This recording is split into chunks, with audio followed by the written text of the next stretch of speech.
өглөөний мэнд талааны ажил дээр ирсэн байна. За өнөөдөр ажлаа танилцуулъя гэдээ таатай хэлсэн байна.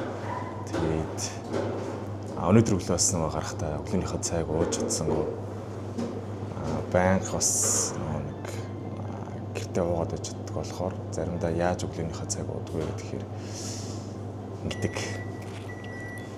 За эндээс би ингээд энд кофе байна. Хоолоо тэрсээс болохоор манай компани гээд эндээ ингээд угаалттай галтгоотой. За тэгээд эндээ ингээд тавиуртай пэйжтэй. За ингээд хөрвөгчтэй. Тэгээд энэ хэсэг нь бас амар гоё. Тэгээд суух боломжтой. За тэгээд өглөөнийхөө цаг хамтдаа ууцгаая. За өглөөнийхөө цаг ямар ч уучлаа. Одоо нэг жилийн эцсийн нэг тайлан бэлдэж байгаа. Тэр тайлангаа бэлдчихэд тэгээд хэдүүлээ өнөөдөр эхний хэлсэн манай үйлдвэртэй танилцсан. Мэл тавьдаг алт нэгжүүдтэй бас уулзаад яг одоо бидний нэг уух дуртай усандаа жүүс хэрхэн үйлдвэрлэдэг талаар өнөөдөр маш сонирхолтой бичлэгээр болох болно. Тэгээд энэ бичлэгийг үзэж байгаа хүүхдүүд байвал за уух дуртай гоё ундаа бомбартай лувангийн жүүс ч гэдэг юм уу те амлалт нь хэрхэн үйлдвэрлэдгийг процессыг одоо яг юм бичлэг нэрээс үзэх бүрэн боломжтой байх нэ. Тэгээд хэдүүлээ хэсэг хугацааны дараа уулзцгаая. За чанар хяналтын албан дээр орж ирсэн байна. Тэгээд одоо лаборатори эрхлэгч ламаагаас ерөөхдөө албаных нь одоо үйл ажиллагааны чиглэл болон за бусад үйл ажиллагааных талаар ярилцах болно. Тэгээд яг чанарын хяналт байснараа яг бүтээгдэхүүнүүдийн одоо эрүүл ухаан аюулгүй байдал за чанаранд хэр нөлөөлдөг те за тэр талаар бас сонирхолтой яриа өрнүүлэх болно. Тэгээд ламаатай уулзцгаая. За үйлдвэрээ дагаад 24 цагийн үйл ажиллагаатай манай лаборатори нь хийм болон микробиологийн шинжилгээ хийгээд үйл ажиллагаа явуулж байгаа.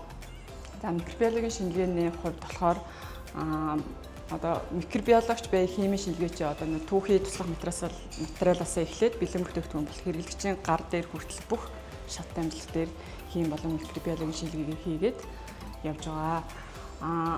Химийн лабораторийн хувьд болохоор үйлдвэрээ дагаад 24 цагаар ингэ ажиллаад микробиологийн лаборатори болохоор өдрийн 8 цагаар ингэ шинжилгээ хийгээд явдаг байгаа. Химийн лабораторийн хувьд болохоор ундаа шүтэн үзүүлэлт юм ярих уу? Яаж болно? Бүх нэр төрлийн бүтээгдэхүүн дээрээ химийн үзүүлэлтүүдэд тодорхойлно. Ундааны хүчлэлэг болон pH хураа бодис гэсэн үзүүлэлтүүдэд үзнэ. Бас мэдрэхүйн үзүүлэлт маш чухал учраас мэдрэхүйн үзүүлэлттэй хамгийн нэгдүгээр ингээд бүтээгдэхүүнийхээ одоо нэр төрлөөс хамаарат тухайн одоо амт нь ямар байх хэвтэй, тийм өнгө нь ямар байх хэвтэй гэдгээ хамгийн нэгдүгээр ингээд шалгаад тэгээ бусад ингээд багжит болон титрийн аргаар ингээд шинжилгээгээ хийж гүйцэтгэдэг байгаа. Микрийн шинжилгээний хувьд болохоор хүнсний бүтээгдэхүүн дэх бүх одоо юг үзүүлэлтүүдийг үзэж шинжилж тодорхойлно гэсэн үг.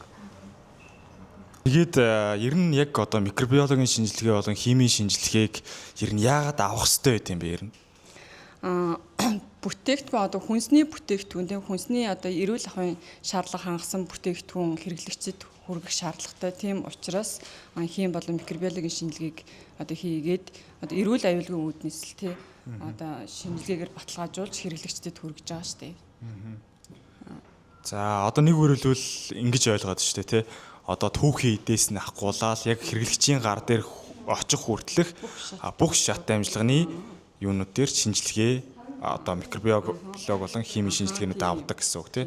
Одоо ямар нэгэн байдлаар эрсдэл гарахгүй гэдэг үүднээсээ дээрэс нь бүтээгдэхүүн хэрэглэгчдэд ямар нэгэн одоо эрсдэл дагуулсан бүтээгдэхүүн хэрэглэгчдэд ингэж нийлүүлж болохгүй шүү дээ тий. Тийм учраас эрүүл аюулгүй талаасаа лабораторийн шинжилгээний шаардлага хангасан бүтээгдэхүүн хэрэглэгчдэд нийлүүлнэ хүргэнэ л гэсэн үг. За Борх Интернэшнл гэдэг компани одоо үйлдвэртэй танилцахаар хүрээд ирсэн байна. За одоо өнөөдөр бол яг Vibes-ийн 125 литртэй улаан жимсний амттай Wives явж байгаа юм байна. Тэгэхээр яг энэ үйлдвэрлэлийн процесстэй өнөөдөр хэдүүлээ танилцах нэ. Манай үйлдвэр 2024 оны 4 сард ашиглалтанд орсон үйлдвэр байгаа. Цагт 12,000 ширхэг бүтээгдэхүүн савладаг. За үйлдвэрт нэвтрэхийн өмнө бид нэр эйр шоуроор орж тэгвэл хувцсныхаа бохирдлыг үлээлгээд үйлдвэртээ нэвтэрдэг байгаа. За эхлээд найрлагынхаа хэсгээс хэдүүлээ танилцгоо.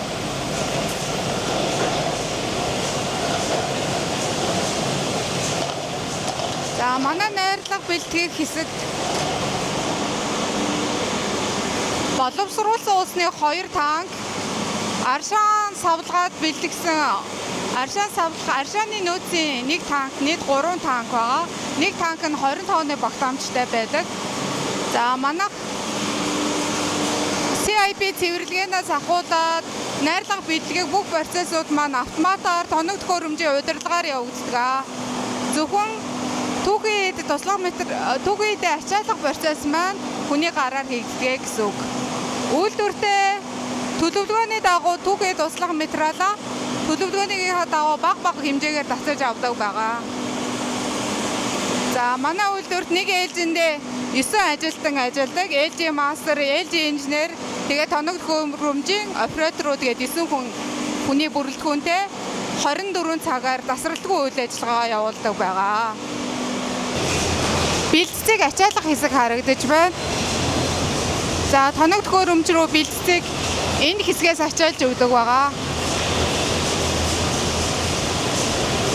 Бэлтцийг манай компани дотооддоо үйлдвэрлэдэг. Түүхэн хэдэ аваад өөрсдөө боловсруулгаа гэсэн үг. За энэ замаар дамжаад тоосоо одоо механик бохирлуудаас тоос оруулагчаар соруулж байгаа гэсэн үг. Энд ирэмблэгдэн нэг игнэнд орж ирэмблэгдээд мөн тоос орогчоор механик бохирлыг нь сорж өгдөг. За ийшээ олдлоор өндөр температурт халаахлаар нөгөө нэг бэлдэц маань уян болох учраас уян болсон бэлдэцийг маань хэвэн дотор байжгаад өндөр даралтаар үлдээгээд хэвлээд гаргаад ирдэг гэсэн үг. Тэгээд Wives болон Bubbly-ийн хэвнүүд одоо төрөл солихдоо солиод явдаг гэсэн үг. Формат солихдоо. Энгүүтээ одоо эндээс ингээ гараад ирдэг юм шиг. Тийм. Энд үлээсэн савнууд маань ингээ гараад ирдэг. Тэгээ ингээ агаарын конвейерээр зөөгдөөд савлагч хэсэг рүү очдог.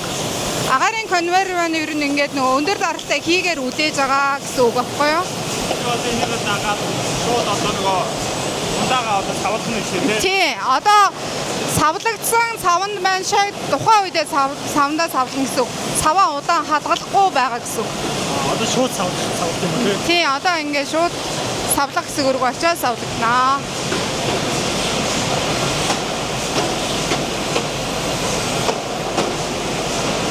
Сая савлаа адилхан процессор ингээ ачаалж өгөөд замаар дамжаад нэг игнэнд орж ирэмблэгдээд тэгээд савлагч руу агаарын конвейероор очно гэсэн үг. Тэгээд сав бөглөө шүүс 3 маань нэг цэгт удаа ингээ бөглөгддөг байхгүй юу?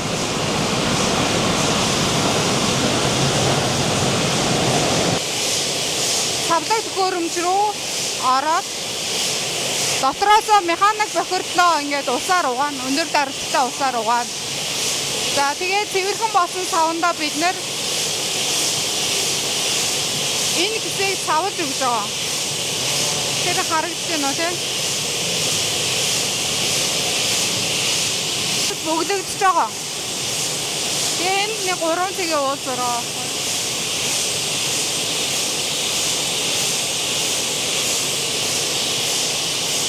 За тэгээ хүнсний аюулгүй байдлыг хянах үүднээс бид нар нөгөө хасаа банадыг хийгээд хяналтын зэгүүдээ тодорхойлсон. Түүнийхээ дагуу операторууд, мастерууд тэгээ мөн чанарын лабораторийн хянаж ажилладаг байгаа. Савлагдаад гараад ирсэн бүтээгдэхүүн маань 5 хэмтэй байгаа. 5 хэмт нөгөө бага температурт байх тусмаа нүүрс хүчлийг хийж ингээд чадвар сайжирдаг. Бүтээгдэхүүний дүүргэлт олон бөглөөг энэ төхөөрөмжөөр шалгаж байгаа байхгүй чанарын. Хэрвээ хазгаа бөглөгдсөн, дундуур цавлагдсан байвал энэ төхөөрөмж маань ялган шаарлан хангаагүй бүтээгдэхүүнүүдээ энэ хэсэг рүү ингээ унаад дараагийн дамжлагад нийлүүлэгдэхгүй гэсэн үг. За тэгээд энэ дээрээс 5 хэмтэй бүтээгдэхүүн орж байгаа шүү дээ. Энд хүнээ доктор 20 хэм хүртэл бүлээн болно. Энэ бүлээн болгож байгаа процесс нөгөө дараагийн дамжлага шашгалж байгаа дамжлаганд нь одоо эрэг нөлөөтэй илүү сайн хийгдэх гэсэн үг байна. Тэгэхээр энэ бүлээн болгоод гарч ирсэн. Энд дээрээс ингээ усаар шүршээд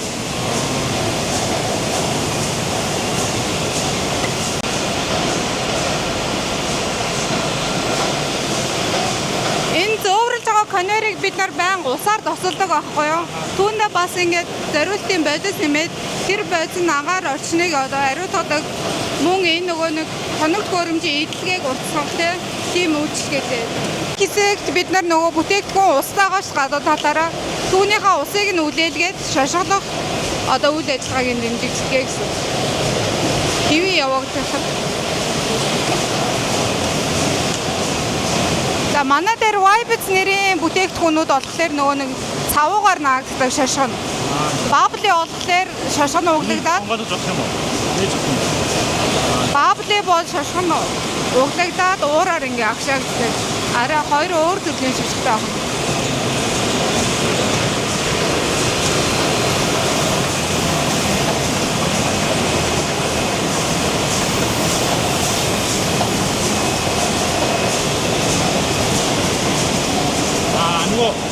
Онцорын хаан тавьдаг лээ. За энэ дараагийн дамжлага дээр яг тухайн үеийнхэн хугацаагаар тавьдаг. Тийшээ явуулцгаа хийдүүлээ.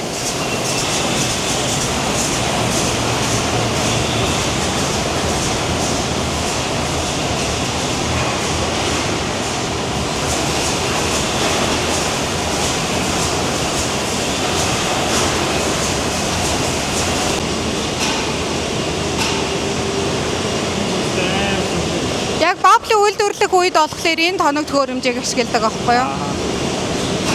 Углагдаад тэр уурын түнэлээр агшина.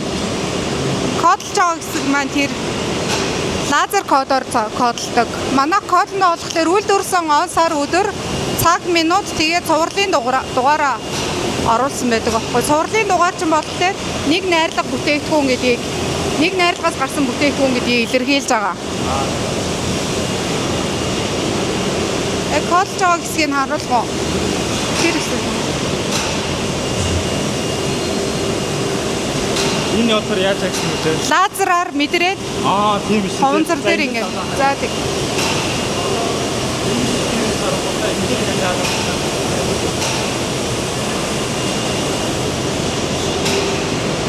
Тэс одоо ингэж бодгоо. Нэгийг аваад тэр яг онцорын зүгээр харуулж болох уу? Болно.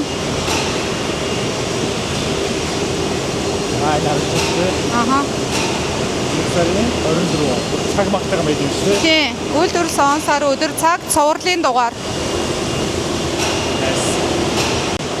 За энэ процесс болохоор пакетлах, багцлах төхөөрөмж байгаа. Багцлж болохоор тээвэрлэлт болон хадгалалтын үед одоо нөгөө нэг суурн болж байгаа гэсэн үг шүү дээ. Нэг ширхгээр нь тээвэрлэхэд асуудалтай түүнийг багцлаад хэрэглэгчдийн гар дээр хүрэх түгээх үйл ажиллагааны. Бүтээгдэхүүнээ болохоор 8 ширхгээр пакетлдаг.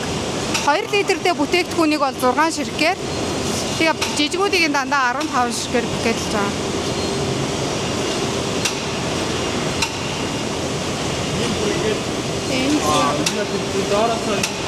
Ороо гутаа халаагаад ингэ барьчт юм байна тий. Тийм халаагаад агшина гэсэн үг. Энэ болохоор өөрөө материал нь бага нягттай полиэтилений айс байгаа.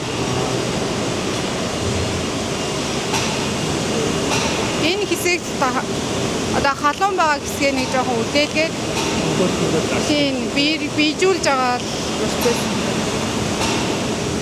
Ийшээ гарах үү? Гарна.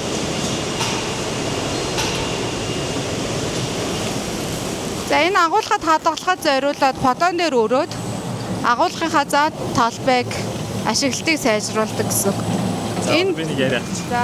За сая одоо ингээд яг үйлдвэртэй танилцаад гараад ирэхэд миний ажилласнаар ер нь бол яг хүний гар оролцоотой ингээд нөгөө механик ажил айгүй бага байгаад шүү дээ тий.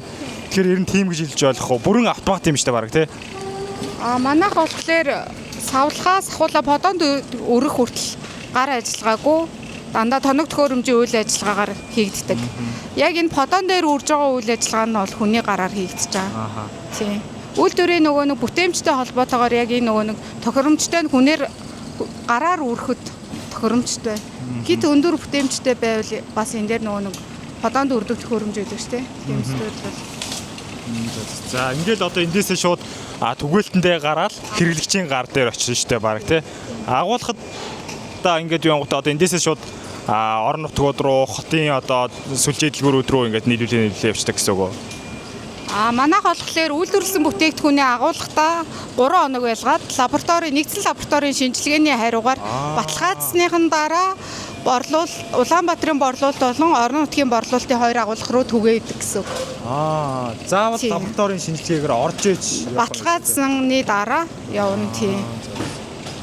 Маш нарийн одоо процесстэй юм шүү дээ. Тийм, чанарын баталгаатай бүтээгдэхүүн үйлдвэрлэж байгаа гэдгээ баталгаажуулж байна. Ер нь бол би бас нөгөө хичнээн дотор нь цуг ажиллаж байгаа ч гэсэн ингээд бас өнөөдөр бас анхудаа ингээд үйлдвэртэй танилцлаа. Тэгээд айгүй тийм цэвэрхэн орчинд бүх юмнууд нь ингээд айгүй тийм автомат. Тэгээд дээрэс нь айгүй тийм гоё эмгцэгцтэй юм байна. Тэгээд ямар ч таны хамт олонд бас амар баярлалаа. Бас ингээд тайттай бас нэг баг болж ажиллаж байгаад бас би бас айгүй юм баяртай байна. Амжилт хүсье. За баярлалаа.